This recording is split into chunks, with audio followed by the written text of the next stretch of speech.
밥 먹다가도 거래 화면 한번 켜보고 화장실 가면서도 확인하고 자기 전에 또 보고 포지션 잡고 나서 이런 적 한 번쯤 있으시죠?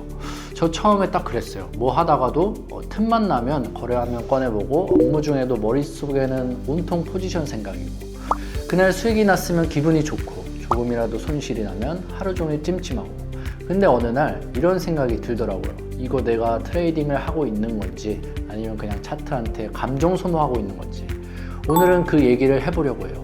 트레이더랑 일반 개인 투자자가 뭐가 다른지 그리고 MT5 해외 선물에서는 어떤 마인드가 구조적으로 더 맞는 건지 같이 살펴볼게요. 일단 용어 정리부터 하고 할게요. 일반 개인 투자자는 기업이나 자산의 근본적인 가치를 믿고 오래 들고 가는 사람이에요. 삼성전자 10년 묻어두면 오른다. 이 회사는 망하지 않는다. 이런 마인드로 접근하는 거죠.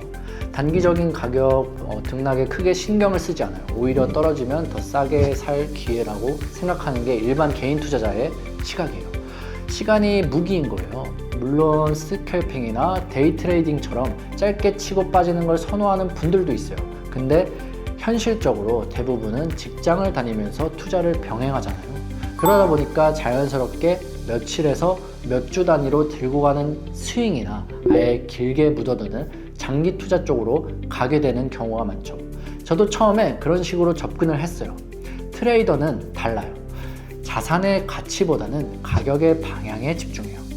오를 것 같으면 사고 내릴 것 같으면 팔거나 공매도를 치는 거예요. 기업이 좋은 회사냐 나쁜 회사냐보다 지금 이 타이밍에 오르냐 내리냐가 더 중요해요. 시간보다 타이밍이 무게인 거죠. 어느 쪽이 맞고 어느 쪽이 틀린 게 아니에요.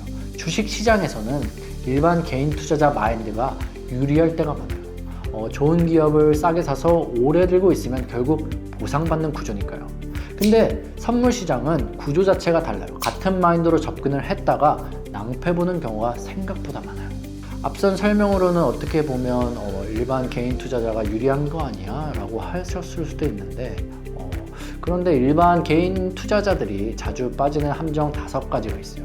그럼 어떤 함정들이 있는지 하나씩 짚어볼게요. 첫째, 남들 따라 매매해요.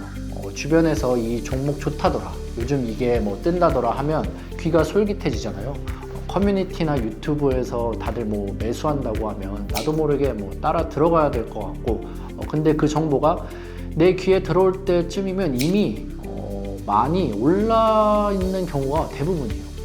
올라탔더니 꼭지에서 잡는 거죠. 둘째, 기술로 시장을 이길 수 있다고 믿어요.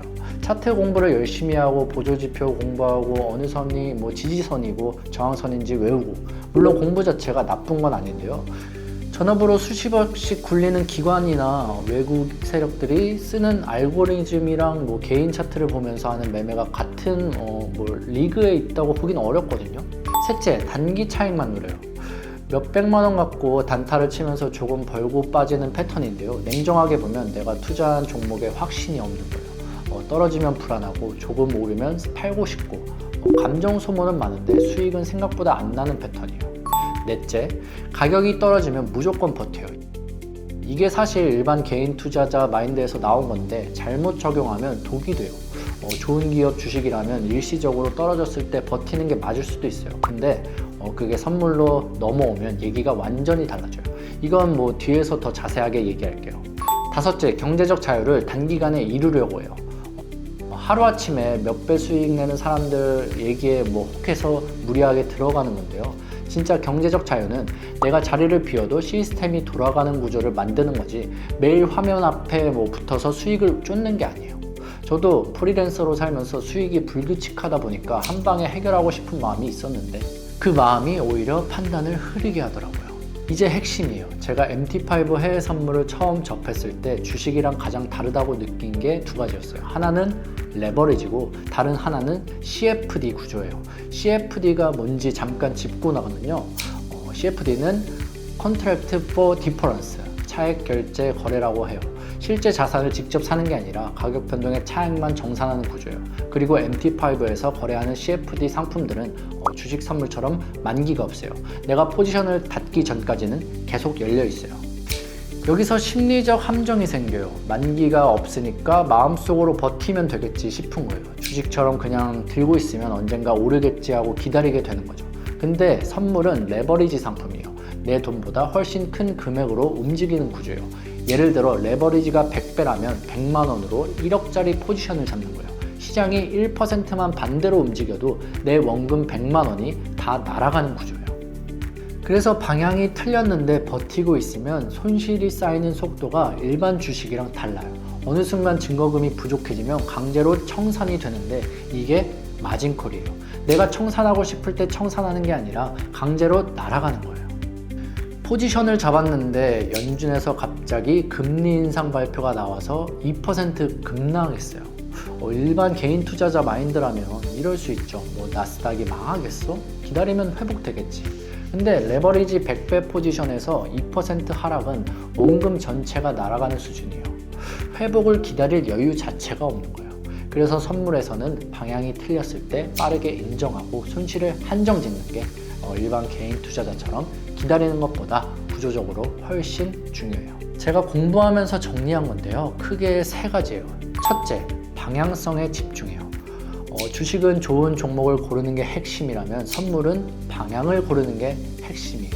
나스닥이든 금이든 원유든 내가 거래하는 상품이 지금 오를 것 같다, 뭐 내릴 것 같다, 이런 판단 하나에 집중하는 거예요. 그리고 선물의 좋은 점 중 하나가 내릴 것 같을 때 매도 포지션을 잡을 수 있다는 거예요. 주식은 하락장에서 돈 버는 게 쉽지 않은데 선물은 방향만 맞으면 하락장에서도 수익이 나요.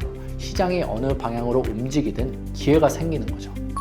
둘째, 손실 한도를 진입 전에 미리 정해요. 이 포지션이 뭐 들었을 때 어디까지 감수할 수 있거나 뭐 이걸 들어가기 전에 정해두는 거예요. MT5에서는 이걸 스탑로스라고 해요. 손절가라고도 하고요. 내가 정한 가격까지 반대로 가면 자동으로 포지션이 닫히게 설정을 해두는 거예요. 셋째, 틀렸을 때 빠르게 인정해요. 말은 쉬운데 실제로 제일 어려운 부분이에요. 저도 처음에 포지션이 반대로 가면 조금만 더 하면서 버텼거든요. 제 성격상 버티는 데는 자신이 있었는데 그게 선물에서는 전혀 미덕이 아니더라고요. 근데 이게 연습을 하다 보면 조금씩 달라져요. 틀렸다는 신호가 왔을 때 감정 없이 빠져나오는 게 오히려 다음 기회를 지키는 거라는 걸 몸으로 배우게 되는 것 같아요. 오늘 얘기를 정리를 해보겠습니다. 일반 개인 투자자는 자산의 가치를 믿고 시간을 두고 기다리는 사람이에요. 트레이더는 가격의 방향을 판단하고 타이밍에 집중하는 사람이에요. 주식시장에서는 일반 개인 투자자 마인드가 강점을 발휘할 때가 많아요. 근데 MT5 해외 선물은 레버리지 구조상 트레이더 마인드가 훨씬 더 맞는 환경이에요. 버티면 된다는 생각이 오히려 큰 손실로 이어질 수 있는 구조이기 때문이에요. 저도 아직 배워가는 입장이고 지금 이 채널도 같이 공부해가는 공간이에요. 근데 이 기본적인 차이 하나를 알고 접근하는 것만으로도 꽤 많은 게 달라질 거예요. 오늘 영상이 도움이 됐다면 구독이랑 좋아요 눌러주시고요. 다음에 뵙겠습니다.